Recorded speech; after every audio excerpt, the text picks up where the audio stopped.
today, winter solstice, so punta tayo sa sementeryo. So, ayan nga pala yung sementeryo ng mga Muslim. Meron din Christian, sabi ni Habi.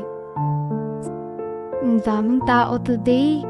Medyo tinahali na kami ng gising kasi nabuyat kami. So, ayan yun. Andawin na kami. Ayan yung entrance ng sementeryo. So, mauna muna kami ng baby ko kasi bumili pa si Happy ng bulaklak. So, papasok na kami sa loob. Ayan yung itsura niya. Unang punta namin dito, hindi pa yan ganyan ang itsura. So, maraming pinagbago. Diba? Actually, wala pa yan. Pumunta kami dyan. Get alam yun, no? April. Wala pa rin yun. So, ayan na siya ngayon. Mas ganda siya ngayon.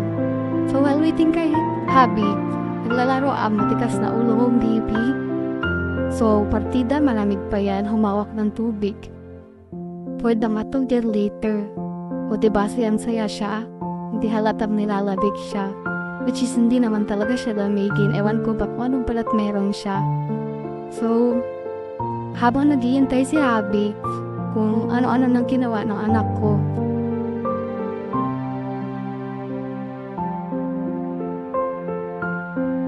So, ayan na si Habi, may dalang bulaklak. So, ihatid na namin yung bulaklak. Yung isa is para sa brother ng mother niya.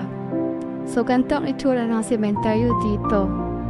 So, sabi ng nanay niya, huwag ko daw hahayaan na makahawak si Cheng ng puntod ng iba kasi meron din silang paniniwala na baka butil or lagnatin magkasakit siya after kasi nangyari yun kay Habi nung bata pa daw siya.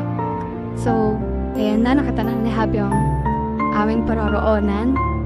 So, ikakat ko muna yung video para meron kaming quality time. Dadaanan rin namin yung puntod ng brother ng mother niya. So, pauwi na kami. That's all for today. Thank you!